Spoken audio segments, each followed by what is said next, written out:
Okay, so kung sa paggamit nyo ng Haxo Gambit ay hindi niya tinira yung kanyang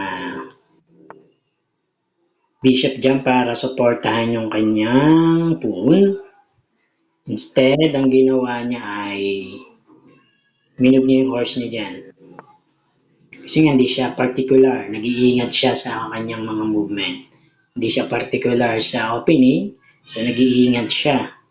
So, ang gagawin natin dito ay gagamit tayo ng tinatawag na fried liver attack para magiging fried liver attack na yung ating movement dito. So, titira na natin dun yung ating horse. Move na natin forward dyan.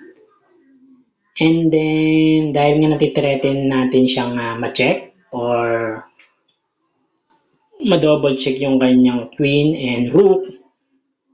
At kapag ang ginawa niya ay minove niya yung kanyang pawn dito, yan, ang ginawa niya. So, kakainin na lang natin yan ng ating pawn dyan. And then, kapag ang ginawa niya ay kinapture niya yan ng kanyang horse, so, pag kinapture niya ng horse niya, so po pwede na natin yung i-move natin yung ating queen dito. Possible, pero may mas maganda pa kasi. Or pa pwede nga mag-pride liver na tayo dyan. And then, pag kinain niya yan, so mag-check na tayo ng ganun. Then, makaka-capture natin yung kanyang bishop. So, pwede yung maging possibilities na mga movement natin. Pero kung sa tingin nyo yung kalaban medyo magaling, so ingat muna tayo. Mas maganda na mag-castling muna tayo. So, mamaya na tayo mag-capture niyang pawn na yan. And then, dahil nga nag-iingat na rin siya dahil naka-expose na yung kanyang king, kapag ang ginawa niya ay magta-try siyang mag-castling, so prevent na natin yung from happening. So, yun na nga, mag-fried liver attack na tayo. Huwag na natin yung hayaan na makapag-castling pa siya.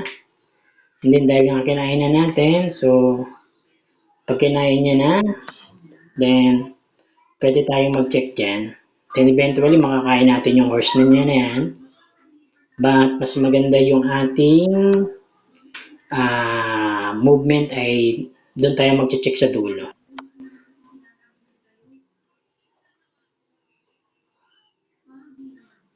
So, pag dyan tayo nag-check sa dulo, and then, ginawa niya ay dinipensa niya.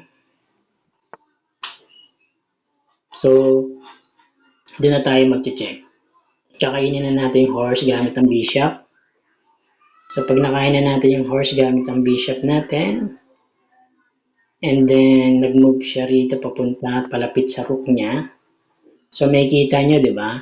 So, mate na siya in 2. So, pwede na natin siyang i-check dito ng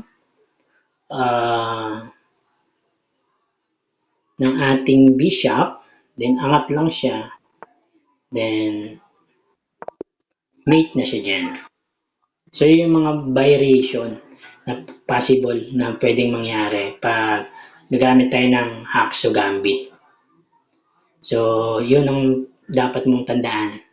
Pag hindi naman nangyari yung mga senaryo na inaakala mong dapat mangyari, pero ito yung mga iba pang mga senaryo wherein pwede nating isama doon sa ating strategy kapag tayo ay gagamit ng Haxo Gambit.